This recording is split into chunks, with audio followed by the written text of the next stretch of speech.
Hello everyone, welcome to Pantheon's Guide to Security in Higher Education and Beyond.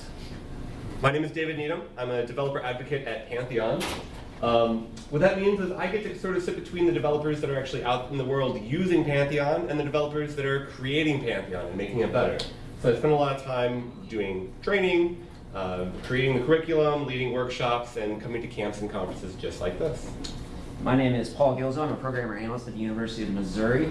My title is programmer analyst, but I also serve part-time with the security team and help triage website compromises, as well as, kind of like David, I'm the go-between between the web developers on campus and the security team to make sure that as they're developing, they're doing it in a secure fashion.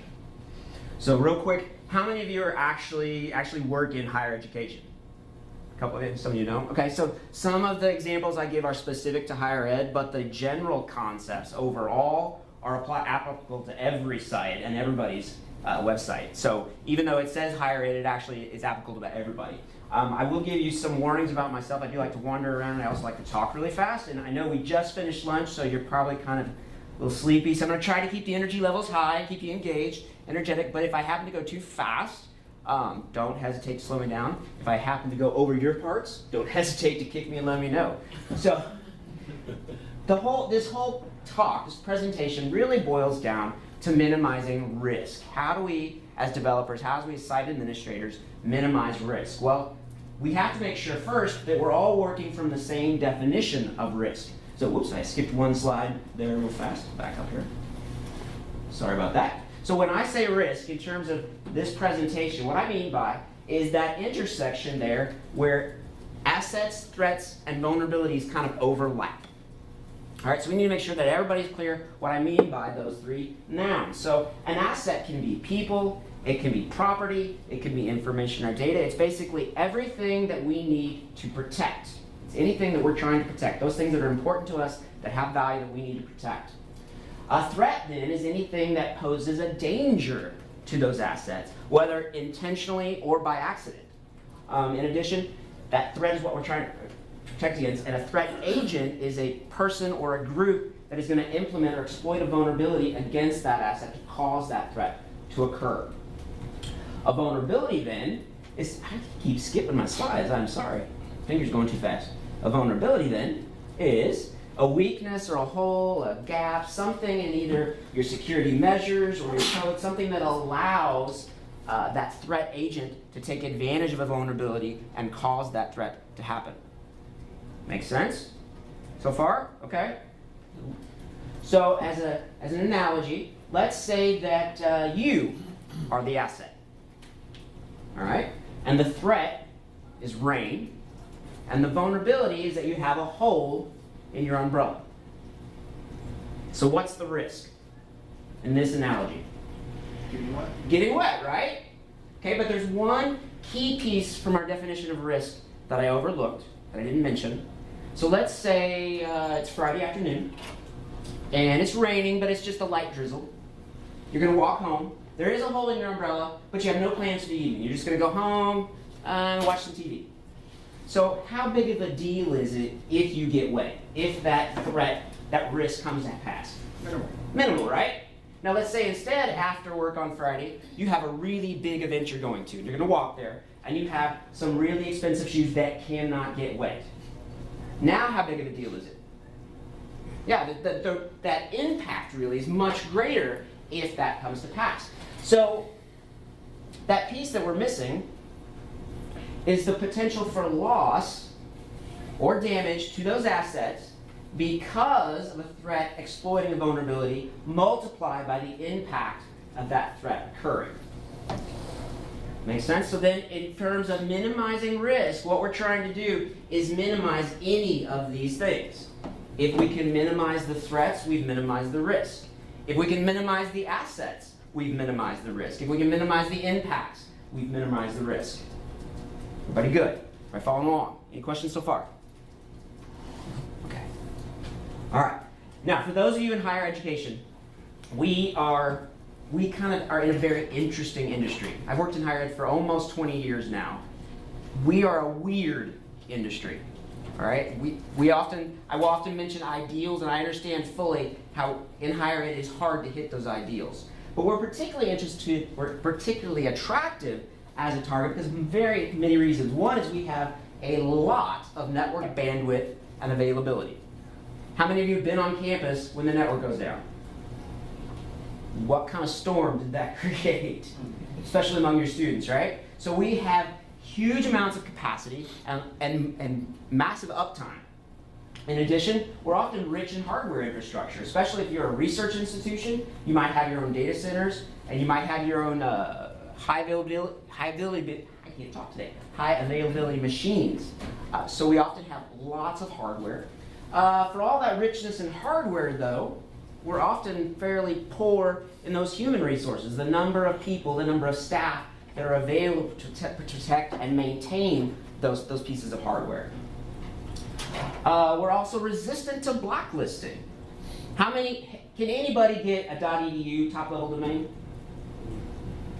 No, you have to be vetted. You have to be an institute of education in order to get a .edu. So because of that, we're often resistant, not immune, but resistant to blacklisting.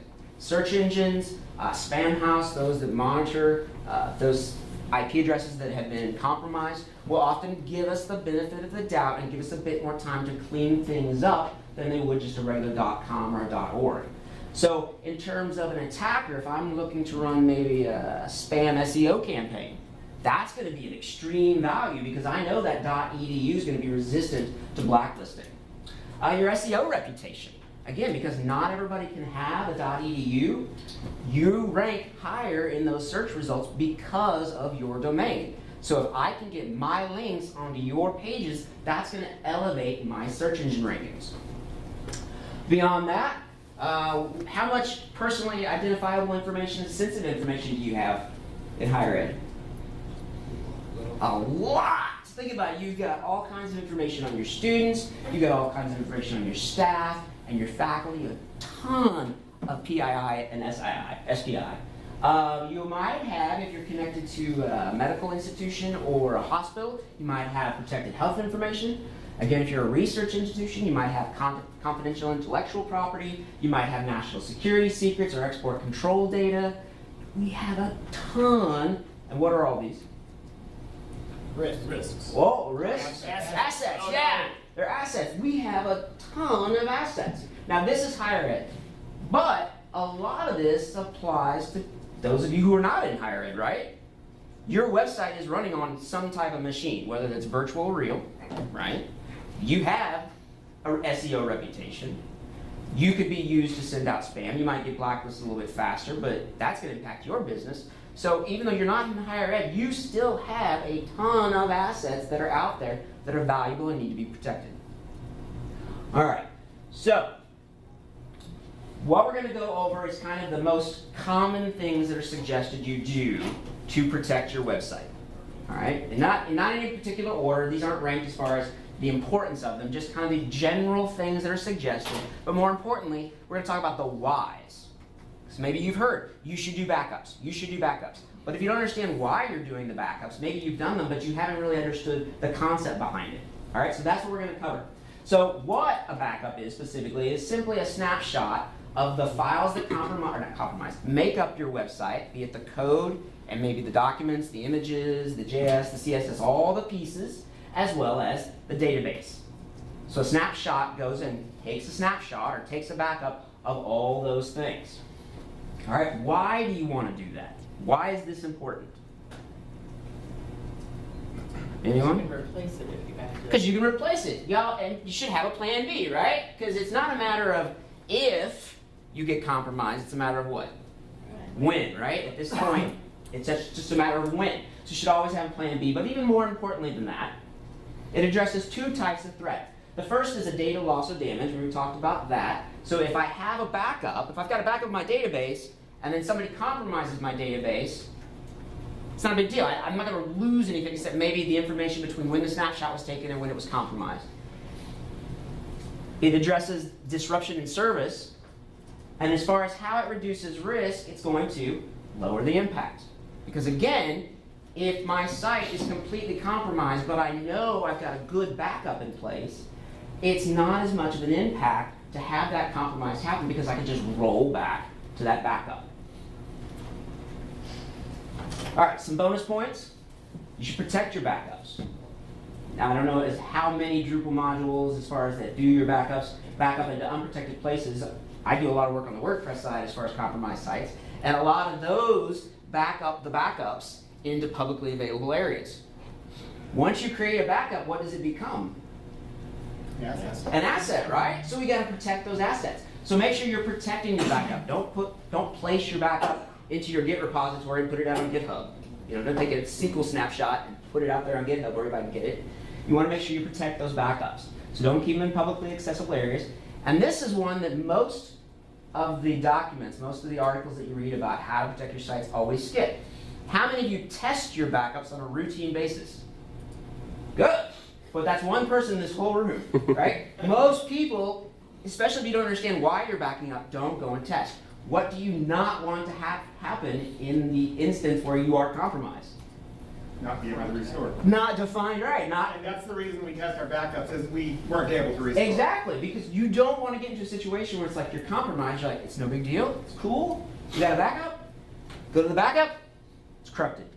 Now what do you do? So you want to make sure you're testing those backups on a routine basis. Now, as far as Pantheon goes, I'm going to hand it over to you. Talk about how Pantheon handles backups. Yeah, but before we Before we do that, do that though, I just want to say I love the posters that you added in this presentation. yes. Where did you get these from? these are actually from the NSA. The NSA had a campaign back in the 60s to encourage security back when we were in the Cold War. And they were recently released through not the Freedom of Information Act, the timeline for when their confidential expired, and now they're back in the public domain. So you can actually download all these, and they're great. Some of these are fantastic. Cool. Well, how H. do I switch back to H? Did you Great. see that? Yep, cool. So hey, we have a Pantheon site here. This is just a standard, run-of-the-mill Pantheon site, but when you have a site on Pantheon, you automatically get backups created for you. They happen automatically every day, so it's not something you have to think about. So just as an example, for the sake of a demo, we have this live site. If I visit the live URL, I can see, wait for it. We have a website, but oh no, the site has been hacksorted. We have a problem because something has happened here that we would rather not have to deal with. Well, we need to figure out exactly how this happened and get to the end of that. But before we do that, it's quick and easy just to restore a backup. And I'm doing this as an example, but again, testing your backups on a regular basis is something that you're going to want to do, and something that Pantheon makes really easy too. So if I jump over to the backup section, I can see all the backups that have happened over time. I can see, actually, there is a recent one that happened today, but that was actually before I hacked the site, or after I hacked the site. So I'm going to restore from this manual one that I created. I'm just going to click restore. And since I'm doing this on the live site, obviously it's overwriting, the database, the files, which are like the content-related files, the images and PDFs, as well as the code. So it's not something you're going to want to do all the time. It's not something, hopefully, you'll never have to do on the live environment. But this is something that you could do in any of your other environments. You could spin up a development site, apply all of the backed up files there, and just verify that it's actually working.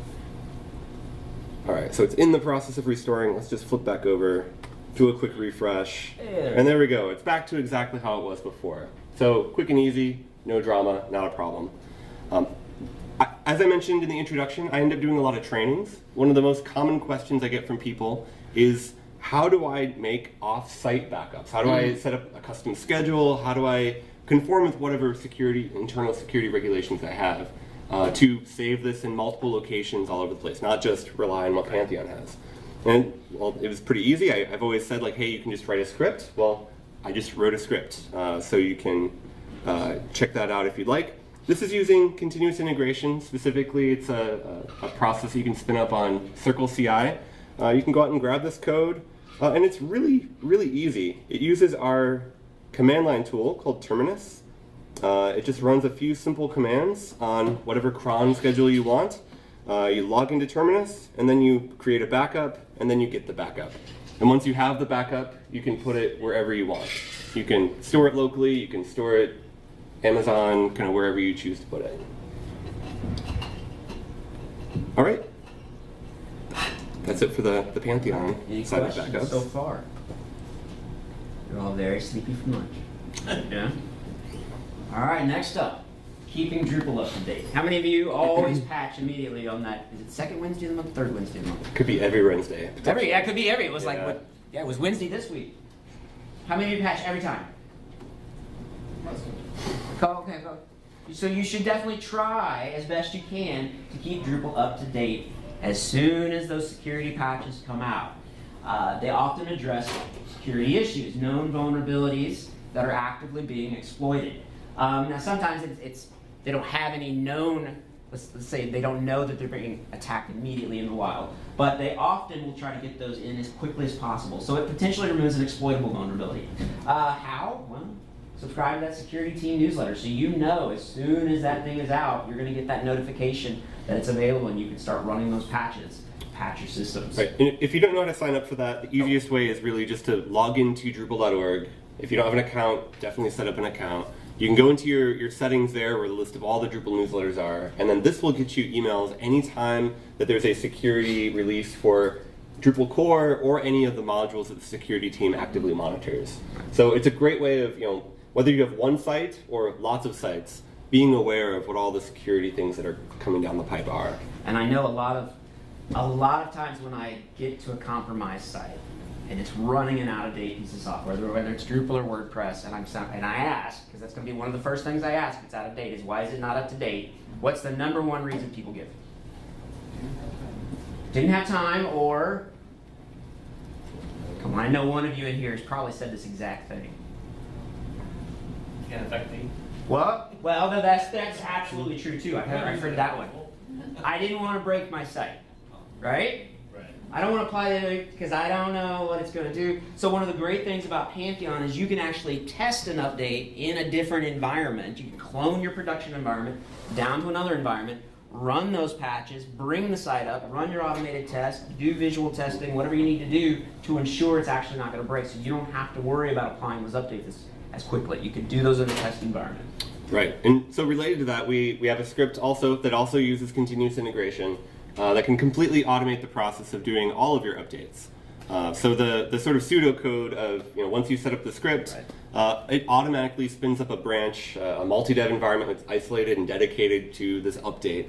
It applies the updates there. It then does visual regression testing, which I'll talk about tomorrow at 9 a.m., as well as behavior testing with Bhat, even some other sorts of testing if you want to make sure it's working right. And then if all the tests pass, then it can automatically create backups on your other sites and deploy it up to your live site. So you can be totally hands-off, let it do all the backups for you, fully tested with confidence.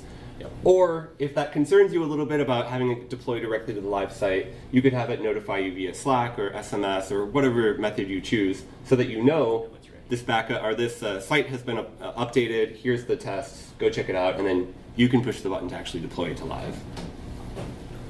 Although this is something you should do regardless of where you are. Like the test or the script that we wrote is specific to Pantheon because it's writing to Pantheon and integrating with our API. But this is something that you should have anywhere, regardless where you're being hosted. Absolutely. All right, automate, update, and testing. There we go. You knew what it was coming up. There you go.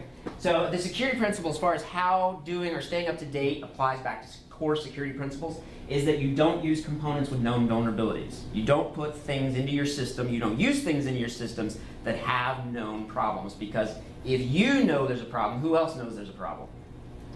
Yeah, the bad guys, the attackers, right? So you don't want to use components with known vulnerabilities. Same exact thing for your themes and modules. You need to keep those up to date as quickly as possible as well. So you're going to want to get those updates back into your systems as fast as possible. Some bonus points. Again, going back to compromised sites, and you get in there and you bring it up, and there's like 100 modules and 17 themes in there, and you're like, what is all this stuff? Like, do you actually? It's not as bad in Drupal. WordPress is really bad. I don't know how many it can be pretty bad in Drupal too. Yeah, but in WordPress it's really, because you'll get literally 40 or 50 plugins, and you're like, why do you need all these? And the number one answer is, I don't know. Well, why aren't they updated? I didn't want to break my site. So you need to go back and you need to make sure you know exactly what you have installed as far as modules and themes and know why it's there. In addition, limit your module theme and use as much as possible. I mean, use the modules that you need, use the themes that you need, but if you're not going to use it, get rid of it. Hosting provider, that's the next one. That's one you're going to often see. And full disclosure, Paul gave this talk at a WordPress event, WP Campus down in St. Louis last year. Yep. And it was totally not Pantheon related in any way. But he name dropped Pantheon so many times throughout his presentation as a non-Pantheon customer that we've collaborated on a few things since then, and this is obviously one of them. And it's because I believe in this way. I mean, I truly believe that a hosting provider is crucial to the success of your website, because if Drupal is the brain, right, it's managing and running everything, and your content's the heart and soul of your site, well, that hosting provider is the rest of the body, and it doesn't really matter, as it catches up with me, it doesn't matter how well you've secured Drupal. You can have every patch run, you can have every module and theme updated, you get all the right pieces in place, but if your host is compromised, you just shoot yourself in the foot, right? So it doesn't matter how much work you've done, if the host is compromised, your site's going to be compromised. And it still remains the top vector for sites to be compromised, compromising the host itself to take over the sites. Security principle, it goes back to the one we just talked about, and that's don't use components with known vulnerabilities. And a good host, and this is one of the reasons I name dropped Pantheon, is you want to make sure you establish secure defaults, or it's also known as failing safely. So, which file in Drupal contains all of your delicious secrets? Settings.php. The settings.php. So usually you've got Apache, you've got Nginx that's set up to take PHP when somebody calls PHP and send it over probably to PHP FPM, and it processes the PHP. What happens if that relationship all breaks and then Apache gets a request for that file? What's it going to serve it as? Text. So now if I'm an attacker and I know your host is bad and I can cause Nginx to flake out, or I can cause Apache to flake out and drop that relationship and then go to that file, what have I now got? Keys to the castle. Keys to the castle, right? So you want to fail safely. You want to make sure that your host is failing back to a safe environment. And that's one of the things that Pantheon does. Instead of hard-coding those beautiful secrets in that settings file, and do you have a sample of that? I do, actually. Oh, there. Okay. Yep. Yep. So we preload environment variables for the name, the credentials, the salts, all that stuff. So it's not something, someone could read this and it would mean absolutely nothing to them. Like You keep talking. Oh. I'm just going to blow up the font a little bit. Oh, good. So someone could get a hold of this file and it really wouldn't matter, because all it is pulling the variable, the environment variable, and inserting it into the settings.php file where it needs to go, which just means you don't have to worry. It fails safely, just as Paul said. There. Can you see that a little better now? Sorry, it was kind of tiny. Let's see. You down there too. It's down here somewhere. There we go. Yeah. Press flow settings. That's what we're looking for. Yeah. There's your comps, keys, values, database. Yep. So if someone got a hold of this file, it wouldn't mean anything. In fact, this is the file that's on GitHub for our Drupal 8 installation, and this is what you have on your own site as well if you have a Pantheon site. And this is what I mean by failing safely. So this way, even if there is that failure, you've fallen back, you've failed to a safe state. Nobody's going to get any valuable information out of this file. Yeah, and Pantheon also has, we'll talk about some of this a little bit later, Pantheon has some assumptions about how your site should be set up for the sake of security, including file write permissions, what things you should and shouldn't have access to on a live environment, hiding the dev environments from search engines and things like that. So, yeah. Cool. You want to flip me back to the awesome. Thank you. In addition, most of them will follow some type of pattern of separating duties. They'll segment, so you're not running your database server on the same application, the same server as your web server. You've separated those pieces out. Your file storage isn't necessarily on the same server. It's segmented those out so that if one is compromised, they haven't just compromised everything. Right. Just that one piece is compromised. And on Pantheon, we have several layers of this. I mean, between each site, between each environment for each site, they're all separate containers. Each piece running each piece is a separate container. So it's a distinct container running your database on your live environment than any other environment, any other site. Right. So you're not mixing up your data with some other customer's data. All right, some bonus points for hosting providers. You should know what your host is running. you should be engaging with those teams, especially higher ed for a long time, and even still now. We like on-prem. We struggle with moving to the cloud. We have distinct policies in place. We have requirements in place that kind of make us do on-prem. So if your team isn't the one responsible for web hosting on your campus, engage with that team. Make sure you know what you're running. Make sure they know that you need to know what you're running, and work with them to make sure things are updated as quickly as possible. And for what it's worth, you should do that with Pantheon too. Yeah. Like before you sign the contract, before your company gets all connected, you should make sure that your team is aware of what we're doing as well. It's Absolutely. regardless of where you're going. That's a fact. Oh, so David actually mentioned file directory permissions. That's simply ensuring that the files and directories that your web server has access to are set to the lowest access possible. In other words, do you want 777 on all your directories? No. You want to make sure that nobody outside of who should have access has the ability to do anything to those files. In addition, there are certain areas you don't want anybody to be able to even touch, right? So you want to make sure that all those files and directories are set to the lowest possible. As far as how it reduces risk, well, improper permissions are going to give away, again, those keys to the castle. We've seen situations where somebody puts an API token inside the website and then leaves that directory as world readable, and now all of a sudden anybody can get that API key. And once they've got the API key, they can do all kinds of stuff. So you want to make sure you've restricted or modified those permissions down as low as possible. The security principle. Did you want to? Well, I was just sure. the way this comes into play on Pantheon is we don't allow code write access on any environment except for your development environment. So if you want to change code, if you're going to do module updates or development or theming or whatever, it all has to be in dev or a multi-dev environment.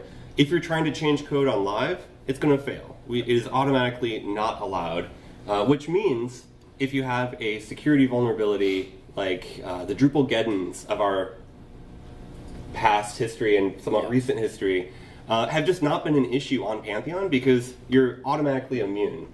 Like if you cannot write access on to code on your live site, it's not a problem for you. The person doesn't have anything they can do if they got access to your site. And tagging on to that, in addition, let's say that, because there are certain areas you should write to, right? I mean, you can upload an image file from Drupal. It's got to write that somewhere. But, and this is another good example of securing or having good secure defaults, is that on Pantheon, when you upload, even if you upload a PHP file to that right area, in that area, scripts aren't allowed to run. So even if they get the file onto the server, they can't do anything with it. It's not going to execute. The security principle this comes back to is the principle of least privilege. And when I say least privilege, what I mean is that you're going to give the necessary permissions to a person, to a service, whatever it is. You're going to give them the permissions they need to perform a duty for a limited amount of time. And it's the bare minimum they need. It is exactly what they need and only what they need, nothing more. And then as soon as they're done, you revoke those privileges, those permissions. So that's what I mean by that principle of least privilege. So some bonus points. You should lock down all areas of Drupal to read only except for those areas that you explicitly need to be able to write to. And in those areas, if you can, don't allow script execution. Yep. Good? And that's really your files directory. Yeah, that files directory. Again, if your environment allows it, set those to only readable, if you can, only readable by the owner. Usually, I would bet in Pantheon it's probably FPM. But either way, whatever is running your processes, make sure it's only readable by that owner. That's what I just said. Oh, and minimizing attack surface. So the bonus, I love this one. So the bonus security principle in this aspect, if you're limiting these areas, if you're saying, okay, you can't write anywhere but here, and in this right area, even if you get a file, you can't run any scripts, you can only read files, you're minimizing an attack surface. So what I mean by an attack surface is it's all the sum of the paths that lead into and out of your application, plus all of the code that secures those paths, plus all of the data used in the application, and all of the code that works to secure that data. So if we think about this young model, all right, she's the asset, the rain is the attacker. She has minimized her attack surface by using a raincoat and galoshes and an umbrella. She's minimized the amount of skin that's available to get wet. It's the same thing as minimizing that attack surface. You're a very quiet crowd. Everybody okay? Just want to make sure. So you see nod a little bit. All right, make sure. I'm not boring you, am I? No? Okay. Next up is removing unused themes and modules. I alluded to this earlier. It's simply just taking anything that you are not actively using. And this isn't just, I should mention, not just themes, modules, and users, but also anything in your systems. If you have on-prem systems and you've got an Apache web server and it's got MySQL installed, but you're not using MySQL on that server, you've got MySQL somewhere else that you're connecting to get rid of it because it's another service that's not being used that can be attacked. So remove everything that isn't in active use. It reduces risk because even if that module or theme is deactivated, the code is still there on the server, right?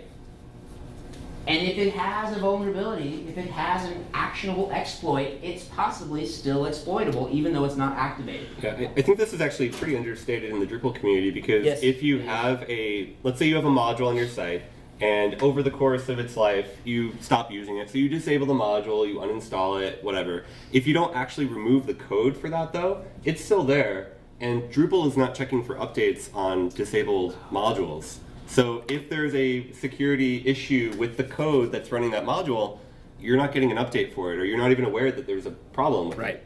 So going through and deliberately removing things like this is... I was just going to show you something real quick. Have you ever heard of DrupScan? I hadn't heard of it before Paul brought it up. So this is one of those tools that can be used for good or bad. There's a lot of these tools. DrupScan scans CMSs. And what it can do, I'm not going to do it here because it'll take too long. I can actually point it at a site, a Drupal site, and it'll scan the Drupal site and find the modules that are installed. And now I can go back and find those modules and see if they have any known exploits. In addition, I can look for all kinds of interesting things. So I can say, hey, scan this site and find an admin area. Give me a location I can log in. Or I can say, hey, what version are they running? This one's running 869. And what it does, it's called black box scanning because I don't necessarily know anything, but it's going to scan the site passively. And unless you're really watching for it, you're not even going to know in your access logs. Passively fingerprinting things. It's going to pull JS files, it's going to pull CSS files, and get the hashes for those to figure out what version you're using. It's going to look for common login areas and pull those out. All right, so even if you have modules uninstalled, not uninstalled, deactivated, if you haven't actually removed them, an attacker can still scan your site and see if you have them installed and then take advantage of those. If you've got users, there's an unused modules module that is quite useful. There you go. Only 3,000 people are using it. Really?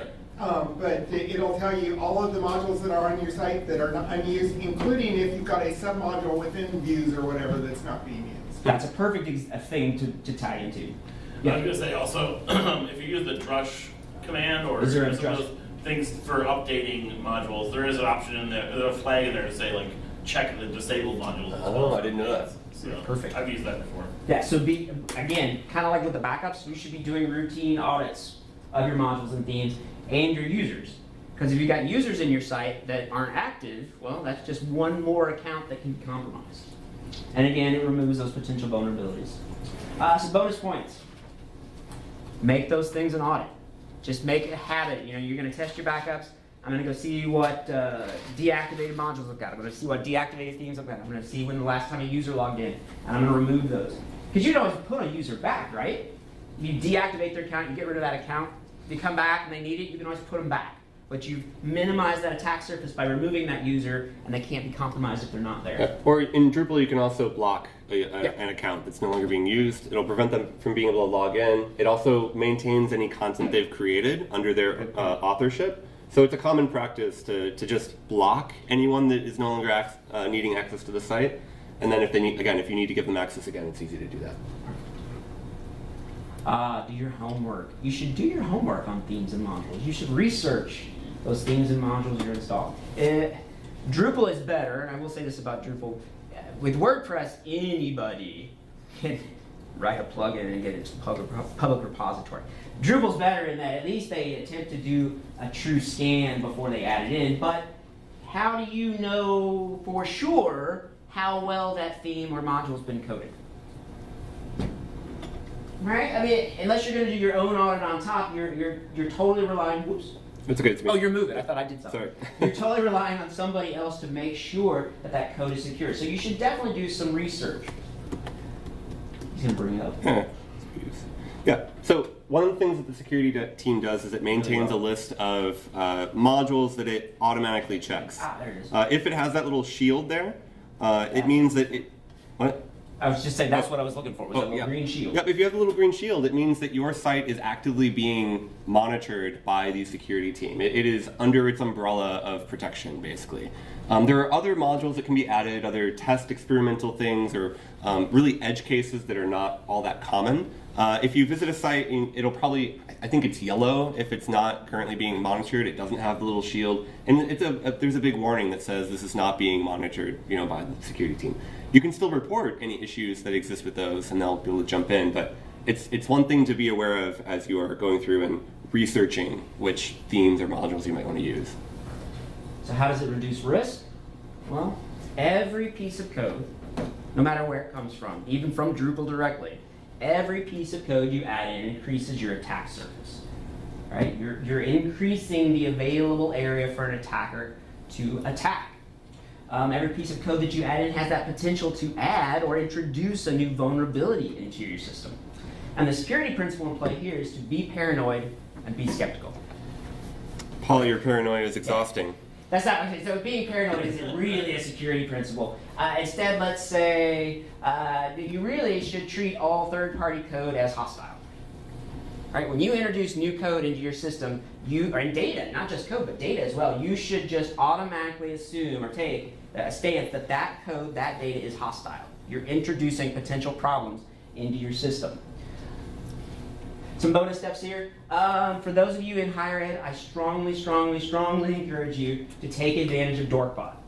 University of Texas has a program in place where they will scan your environment on a routine basis. Can you put that back up there again? Yeah, it's, sure, we'll flip back over there. It's security.utexas.edu/DorkBot, where pretty much if you search for DorkBot, you'll find it too.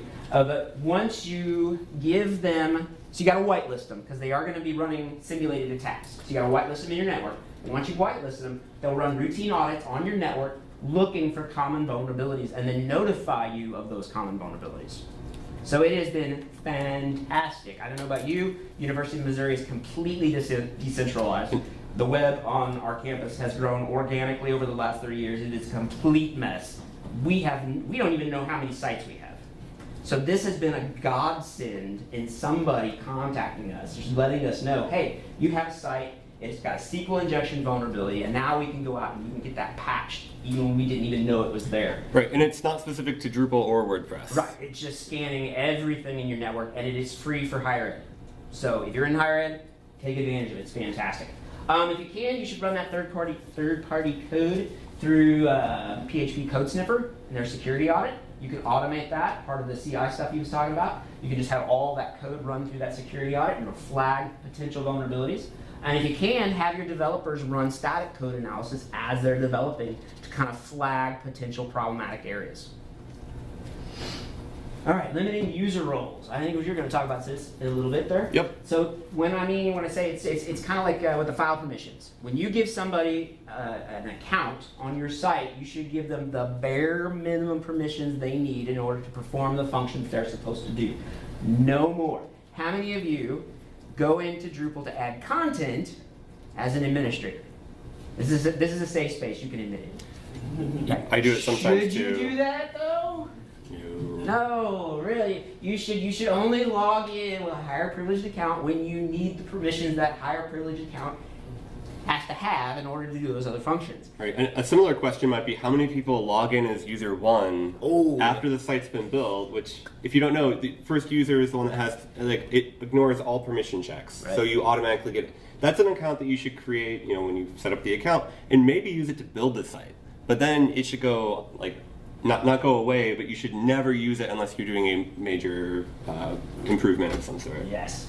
And so that security principle, again, same with the file permissions, It's that security of least privilege. And it's not just in Drupal, it's also in whatever system you're using to manage your site itself. So in Pantheon. Yeah, and I don't know if we ever, if I ever got you the right you access did, for you this, did. but let's, so in Pantheon, both at the site level, you can choose people on your team. Yep, so here I have people on my team, and you can choose at this level what access they have. You can choose between developer, or team member, or admin. As a developer, you can write commits, but you can't actually deploy them up to like the live site or the test site. So that's good for developers on your team that don't need to do that deployment, or for contractors you might be working with, where maybe you need to review their work before you can get it up to the live site. So that level exists here at the site level, but it also exists at the agency level or the org level. So you can set up that tiered role system at that level as well, give people access to all of your sites at whatever tier is appropriate. Yeah. So how does it reduce risk? Again, well, it's going to minimize the damage if an account is compromised, right? So if somebody compromises an account, you're minimizing, because if you compromise an author account, well, all they're going to be able to do is change content. And it also reduces that opportunity for a rogue user. So if you've got an employee who's fired and you forgot they were fired and they're upset about it, well, if you've limited what they can do, you've minimized how much damage. And this is one that most people forget, is just somebody making a mistake, right? I mean, do you want somebody on Pantheon to be able to go in and deploy to live if they're really not somebody that should be deploying to live?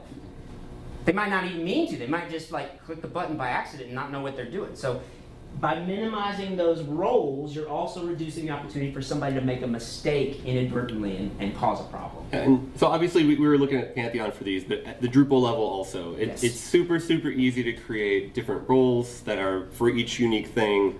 Yeah, it's easy to do that. It's so easy that you shouldn't feel like you have to give someone advanced permissions if they just need to do one particular thing.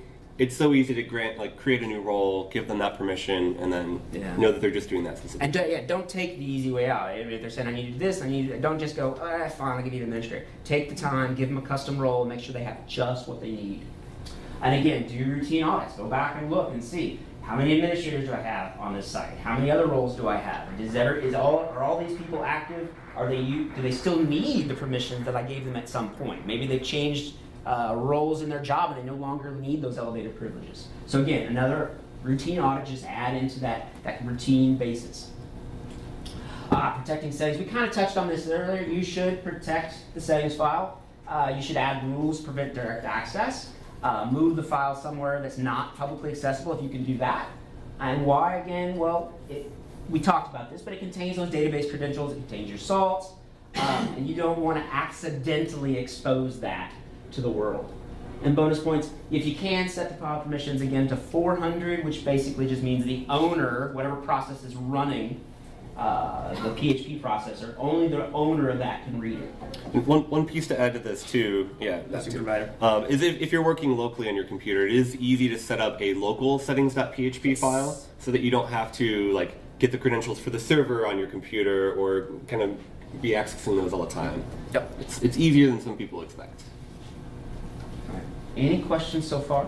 I want to make sure I pause because again, you're kind of all very sleepy looking. Just make sure there's nothing. Okay. I think Drupal 7 and 8 does do some for settings.php itself too. Like when you hit certain things, it kind of tries to Protect it for you. permissions to protect it for you. But And that's fantastic. And that is fantastic. yeah. Make sure, double check. But yes, double check. Always make sure. SSL, what it is simply adding a TSL or TLS SSL certificate to your site. It does not encrypt your site. There's a lot of confusion with this. It doesn't encrypt your site. It encrypts the data transmission between your site and the end user. That's what it does. So as they send you information, as you process, the site processes the information and sends it back, that's what's encrypted. It doesn't encrypt your site. But it does protect those credentials because if a user's logging in, what are they sending to your site? Password. Yeah, password, right? That's an asset. We want to protect that asset. So what that's called is we're encrypting in transit. We're encrypting that information as it goes across so that somebody sitting out on the web can't sniff that information as it goes by. So in that case, we're minimizing that attack surface. We're reducing the ability, we're reducing the areas that someone can attack. Some bonus steps, if you can, you should just enforce HTTPS everywhere. Yep. And this isn't as big of a deal as it was a couple of years ago. It's actually much, much easier now to add an SSL cert, and I believe... Well, yeah, it's getting much easier across the web, but Pantheon also provides it for free automatically, every site, every environment. And it is easy to update like a redirect rule in your settings.php or through some other process, htaccess if you have a different hosting provider. So it always redirects your traffic to the HTTPS version because, as Paul said here, you want that to be for the entire site, not just your login page. And even if you don't care about security, it'll help your SEO if you do. Yeah, it. exactly. Because Google now takes into account whether or not you've got that cert. So we have some content here on strong passwords, but I'd say let's skip through this a little bit. My colleague here, Dan, has a talk tomorrow at 9 a.m. about, well, why don't you tell us what it's about just real quick? Yeah, it's a little bit about just general personal internet security, or just, we're going to talk a lot about passwords, we're going to talk about a little bit about HTTPS encryption and that type of thing too, just some things to be aware of whether you are being secure or not. I think it's in 3:12 and 9 a.m. Or David has a session. I also have a session, but 3:12 go to his. All right. So you should use a password that's long and contains randomized alpha characters, digits, special characters, doesn't contain any common words in the dictionary. How does it reduce the risk? Well, historically, we've seen what are called brute force attacks, where they try every possible combination, right? I'm going to just scan through and just try every possible combination of letters and characters and numbers. So it makes it more difficult. It prevents unauthorized access, again, compromising that account. But, as soon as my slide catches up with me, even more important than complexity is length. Simply by adding 3 or 4 more characters to your password has the same entropy, that same randomness or available combinations as adding special characters or more complex characters. So what you want to do is you want a really long password. Right? So this is your new password. Yes. Don't actually use this as your Don't password. use this one. We have given this presentation before, and it is out there on the internet. Yeah. So using this password, and this is also, I love showing this. So if you assume 100 billion guesses per second, it's going to take 6.22 million trillion centuries to brute force it. That's awesome. Okay, I'm going to use that password on all of my sites. No. It also has to be unique. It's got to be unique for every site. Every account you have, no matter where it is, no matter how you're using it, should have a unique password for it. And the reason why, as of 2017, the end of 2017, 7 billion with a B, credentials have been leaked. You are definitely on a list somewhere with some credentials. And in fact, if you've never heard of Have I Been Pwned? You should check that site. They keep a track of all these. And that's another thing with That's a great one, actually. If you go there and you type in your email addresses, it will notify you every time that it detects your email address and password being used on the internet and some sort of a leaked list somewhere. So go through at all of your email addresses that you use and then go and reset the passwords from those places whenever they've been announced. Because, and then with Dorkbot, I mentioned Dorkbot, that's another nice thing about Dorkbot, is when these lists are leaked and they're finally publicly available, if any of them match your domains, they will email you the list and say, hey, you've got 13,000 accounts that have shown up on these leaked lists, you need to check. We just literally, less than a month ago, got a collection of 13,000. 4 passwords were still in use. Now, it's only 4 out of 13,000, that's pretty good, but we started going back and looking at the ones that looked like they might be legitimate passwords.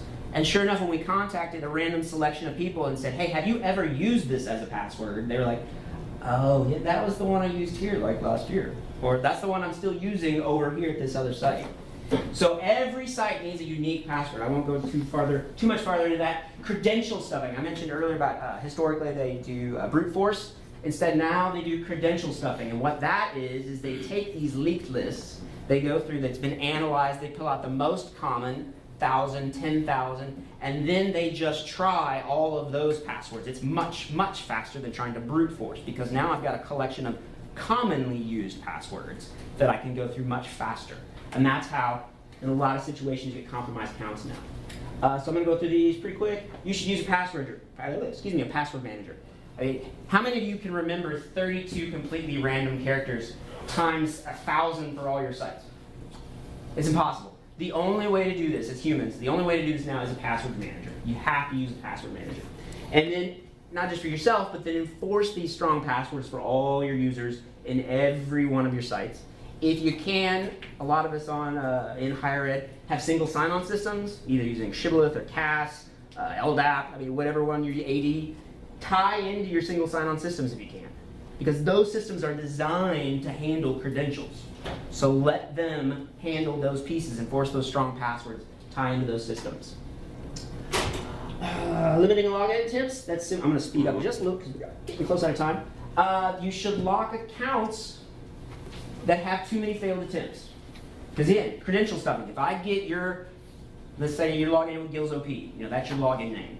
And then I start trying all 10,000. Do you want your system to sit there and allow me to try to guess 10,000 different passwords? No, even if it's not going to match, even if I've got a really good password, what's it doing to your system as I'm doing that? It's hogging up resources. It's taking away from servicing your customers and your clients. So what you want to do is you want to lock down or block access to an account or to an IP address if they've had too many failed attempts.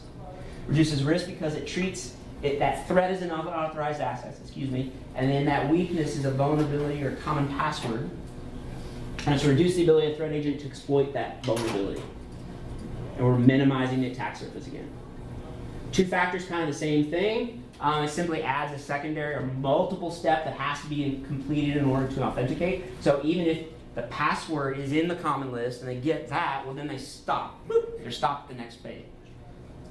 How does it reduce risk? And this is why I want to get here. It adds an extra layer of defense, and the security principle is defense in depth. So we're going to talk about defense in depth real quick. How many of you have ever played, whoa, hey, where's my, oh, well here, we'll skip to it, because we're almost out of time anyway. Whoop. Have one slide and wait. Okay, how many of you ever played cornhole? You know what that is? All right, it's a game where you got a board, it's got a hole in it, you got bean bags, and you're trying to get it into the hole. Let's say it's a modified game, we're in carnival. The board is vertical, and it's spinning. It's got a hole in it, you've got 3 bean bags, and your objective is to get one of the bean bags through the hole, and you win the prize. So how hard is it to get that bean bag through the hole? Hard. Impossible? No, not impossible. Just a little complicated. All right, let's say it's not one board, it's 2 boards. The second board is spinning in the opposite direction. The hole is slightly different size and a slightly different location. Now how hard is it to get my bean back through the hole? Exponentially hard. It's definitely harder, right? But not impossible. I can watch, get a feel for where they line up, and if I time my throw just right, I'm going to get it in there. Let's say it's not 2. Let's say it's 3, it's 4, it's 5, it's 6, it's 8 boards. All spinning in the opposite direction from each other. All the different size hole and different location. Now, how hard is it? You said what I wanted to hear. Exponentially hard. Okay, that is defense in depth. Defense in depth acknowledges that every layer of defense, everything that you can do, has a vulnerability, has a possible exploit. That's just the way it is. But if we can layer them one on top of the other, we're going to slow down an attacker. Because if he or she gets through one, they're going to hit a second one. They get through that, they might hit a third and a fourth. What we're trying to do is slow them down, or possibly stop, but at least slow them down and convince them to give up and move on to the next easier target. All right? Now, watching and kind of analyzing my target, that's more an example of a singular or a focused attack. Let's say instead that somebody shows up at the game with an automatic beanbag gun and just weighs legs. That's like an automated attack, where you're just going to get hit. They're just throwing everything at your site, hoping to finally land that one perfect shot all the way through your defenses. Because how many times does an attacker have to be successful to win?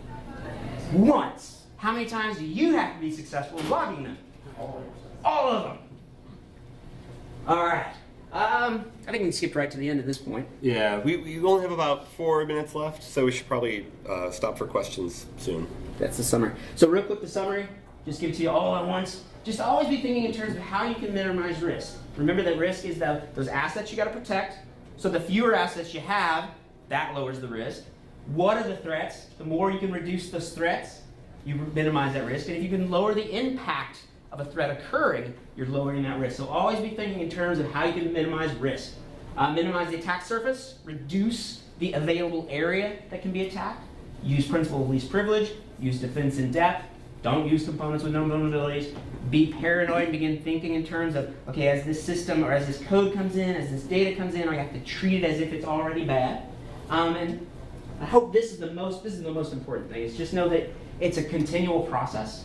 It's not, oh, I'm gonna do this thing, I'm gonna do some security stuff, and now I'm done, and I don't have to do anything anymore. It's not. It's a continuous process that you always have to revisit, because the landscape is always changing. Attackers are always coming up with new and different ways to compromise you.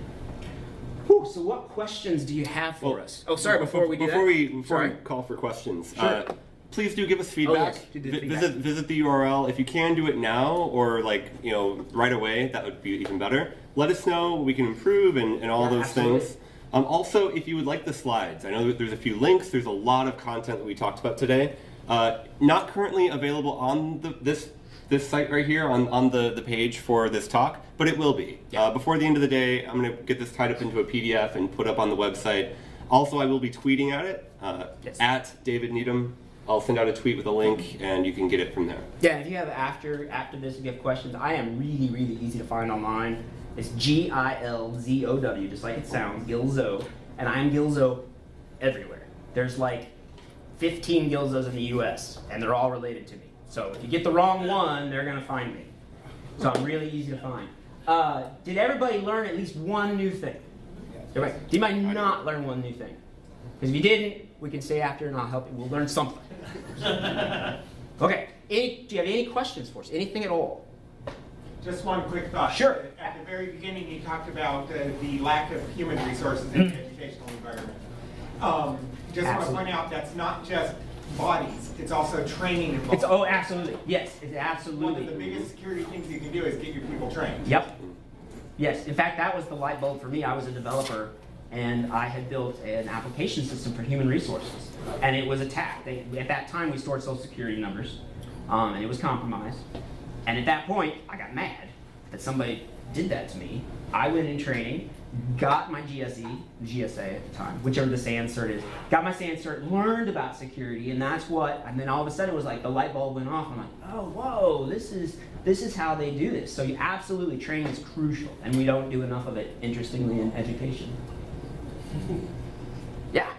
I have a question on what do you say? So, like best practice use of password manager. Yes. And like I do that, I tell other people too, but I don't have a good answer when they say like. But then if they get the one password, they have everything. Like what's the Well, you can use depending on the option that you choose. You can use two-factor authentication For with that. that also, which will give you another layer. Make sure that password is as secure as it can be also. And it all boils back down to minimizing risk. Which is riskier? Having the same password in a bunch of places, using a really easy to guess password everywhere, or having really super secure passwords in 99.999% of the place, and then have one password that gets into those. So, It's a trade-off, right? You're absolutely right. If somebody gets my password manager password, then yes, they've got the keys to everything. But isn't the password manager data encrypted? It is. on the site? It is. Well, depending. It Depending on should which one you be. choose. Right. I can't speak to every password manager, but it should be encrypted. But if they get your password to that encrypted database and can decrypt it, then they get everything. But again, as long as your one password that you're using is secure, it's long, make it as long as you can. You can even have that one stored in another security password. I mean, you can get really complicated with it, but as long as you're protecting that one and routinely changing it, like you should go in and update it every so often. It's a trade-off, but I think it's still one that far outweighs the alternative. And at companies like Pantheon, we also have YubiKeys, which are like Oh, yeah. physical One in my devices bag. you plug into your computer and push a button to authorize a login. So And part of additional that layers as TFA, well. yeah. So we're actually out of time. Thank you all for coming today. And we will move to the side. Actually, we're going to move to the Pantheon booth Yeah, so that the we'll move next out there. presenter can come on in and set up. But if you have any other questions, we'd love to talk to you more about that. Definitely.